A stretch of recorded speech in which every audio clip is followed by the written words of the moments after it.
Hey y'all, so I am outside sitting in front of my garden. I just finished doing some things out here. I actually need to go and clean the garden up. My nephews was supposed to come out here and I was going to pay them to clean up the yard, but they did not come today. I'll give them another chance to come tomorrow because I don't feel like doing it myself. But I did want to just sit back and talk to you all about a couple of things. So it's going to be a quick video, but when I was working at the farmer's market yesterday, I had a few people, because I still had some tomato plants out there, I had a few people ask me why was I still selling tomato plants. Now, the tomato plants that I had were from suckers that I rooted, and I pulled them off of those tomatoes right over there, those plants over there, the San Marzano tomatoes. Now, today is July. What is today? July 24th. Today is July 24th. And so my last frost date is October. What? My first frost date, estimated first frost date is October 30th. And so, and you can find that out by going online. You can just Google, last or first frost date, and it'll usually bring up the Farmer's Almanac or almanac.com or something like that. And you put in your zip code. So my first frost date is estimated to be October 30th.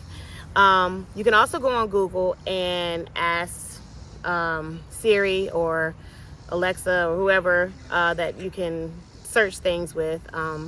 You ask, how many days until October 30th? Mine is 98 days. So I do know that from today, anything I plant, if it comes to maturity within that 98 days, I will be able to get food off of it. Now, you also have to take into consideration that number one, it's an estimate. Number two, the plant might come to maturity, but you might not get a lot of harvest like right as soon as it comes to maturity, right? So things like tomatoes. My tomatoes, it'll keep on growing tomatoes for some time. So I wouldn't want to get a tomato and plant it today and it says that it has exactly 98 days to maturity. I would probably want to get something that says it has 70 days to maturity, so that I can have that extra time, extra month or so to harvest from that plant. I say all that to say there's plenty of things that you can plant right now that will have 55 days. I just planted some seeds for some summer squash and it was 55 days to maturity. I have 98 days until my first frost or estimated first frost. So I know that I'll be able to get some food off of those plants as long as everything else works out. The other thing you have to consider is that the days get shorter when it gets into fall. So,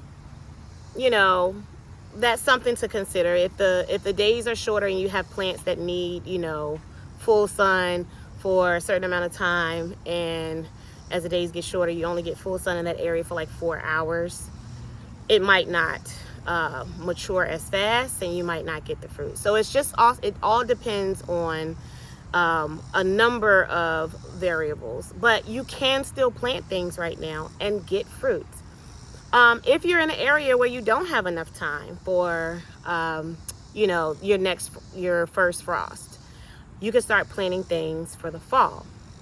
So I know that in the next couple of weeks, I'm going to start my seeds inside for things like my broccoli, cabbage, kale, collards, mustards, maybe even some lettuce, because those are going to be my fall crops. I'm gonna try Brussels sprouts again. I had 1 year, and I think it was in the fall, that I actually got a Brussels sprout harvest. And that was still it wasn't like I wanted it to be. But, so I think I'm going to try that again. I have enough space in my garden to do it, so I will. But, you could always start. Some people are starting their seeds now for the fall harvest. So those are things that are frost hardy. Things like I said, broccoli, cabbage, kale, collards, mustards, lettuce. Brussels sprouts, turnips, some root vegetables.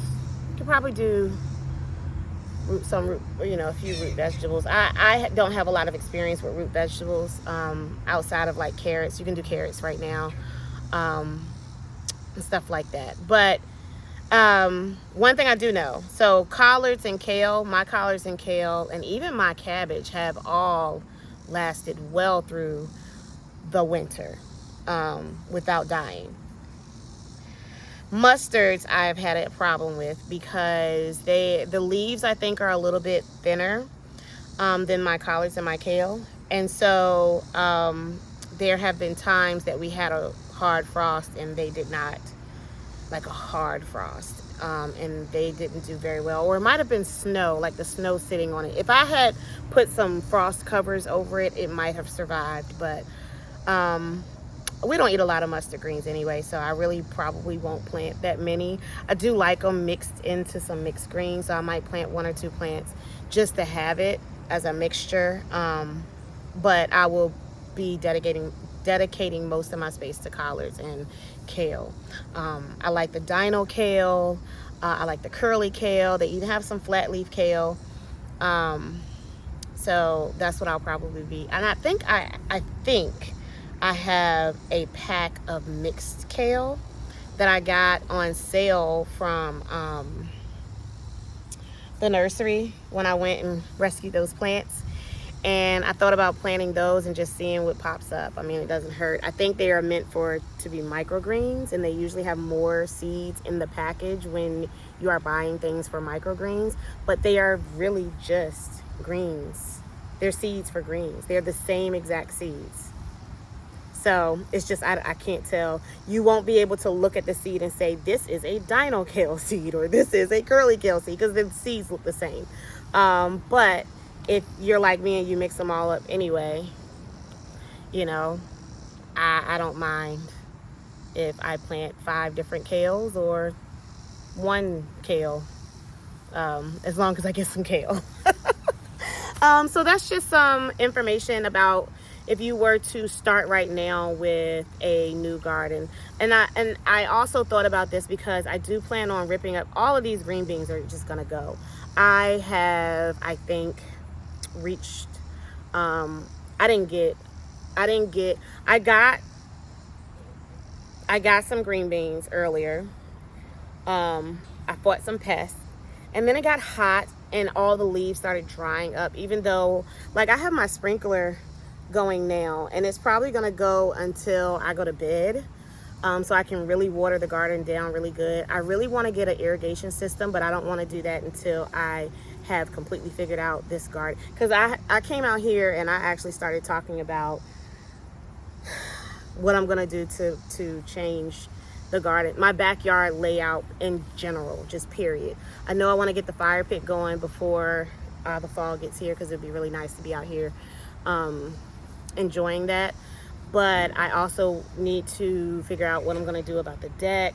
I thought about trying to build it myself. I don't think it's going to happen.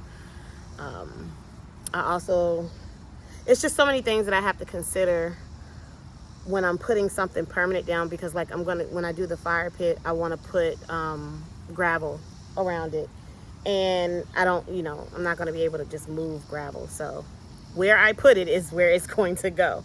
So anyways, the same thing with irrigation. I don't want to be trying to run irrigation, and then I end up wanting to change the whole garden layout around. So right now I just have the sprinkler that is like a 360 sprinkler, so it goes all the way around, and it actually reaches further than the borders or boundaries of my garden, which had me out here thinking I can expand my garden. But anyway, that's another conversation for another day. But so I'm going to rip up the green beans right here, and I'm probably going to go ahead and start my sugar snap peas, and so that's another one that you would be able to start for the fall. They like the cooler temperatures. These things that you start for the fall, like, they will flourish in the cooler temperatures. The other thing When I first started gardening, the easiest time to learn how to garden or to get that green thumb or that itch for gardening and get really excited and do it is the fall. And I'm gonna tell you why. Number one, things like greens will continue to grow and you just have to take, pieces off of it and they will keep producing, right? But also you don't have as many pests because the bugs don't like the cold weather. So pest pressure is down. You don't have the extreme heat, so watering is not such a hassle. So it's easier to maintain, to me, this is just my opinion, a fall garden, especially when you're first starting out and you're learning to garden. There are going to be things that you're going to make mistakes on. I still make mistakes now. I am in no way, shape, or form a professional, okay? But I will say that when I started in the fall, and that got me all the way excited. And I've heard from friends who have tried to start gardening and they start in the, what people call the regular garden season because you can grow more things, which would be like the spring through summer. And, it ends up being hard and they just give up. So I would say as a new gardener, if you are a new gardener, start with a fall garden. Those are the easiest things to maintain when you're first starting out. You don't have to water as much. You don't have to worry about pests as much, especially if you're like me and you don't want to put any chemicals on your garden. And like I said, you get the most amount of food. You just continue to, I remember my first garden was 3 garden beds and I had kale, collards, and mustard, and some lettuce. And I would go out there twice a week and harvest from those plants, each plant, and I would cook. I did not have to buy greens of any sort because I cook. I mean, let me not lie.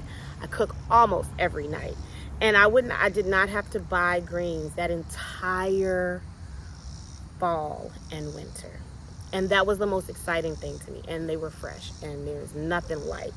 I don't even buy greens at the store anymore. If they're not in my garden, I do not cook them. Unless I get them from the farmer's market. Because it is nothing like fresh greens. Those greens that you get at the store, even in the produce aisle, and they look really pretty. When I say I have been used to cooking kale from the grocery store in the produce aisle from scratch, and I can't remember, I think I maybe cooked them for like an hour and a half in order to get them to the right amount of tenderness, the right texture. I'm getting bit up by these mosquitoes. And then I took some kale out my garden and put it in the pot and burned them because it does not take that long to cook fresh greens out of your garden. There is something that they're spraying on that food. I'm not going to go into all my conspiracies, but I'm just telling you. There is a dragonfly on my camera. Luckily, it's not blocking the camera. There is something that they spray on those greens that makes it take longer. That's not the purpose of spraying it, but I'm just telling you, whatever it is that they spray on those greens is why it takes longer or your greens are tougher. Because when I cooked my greens from my garden, even collards that take a while, 45 minutes, I was done. And that I wasn't used to that. So I'm just saying, start a fall garden. Start with 1 bed, 2 beds, 3 beds, whatever you think you can handle. Start with some greens, any type of greens that you like. Kale, mustards, collards, turnips. The turnips, you can get more food if you eat the root as well. We don't really care for the root. So I only get it for the greens. My grandmother likes the roots though. And I'm telling you, it will be something that will pull you in, and then you can prepare for the spring by getting all of your hands-on knowledge over the winter and fall. But anyway, so this is the end of that video. I thank you so much for checking in with us again. Like, share, subscribe, come back again. Give me some suggestions. I love responding and communicating with everyone. And until next time, y'all, be blessed.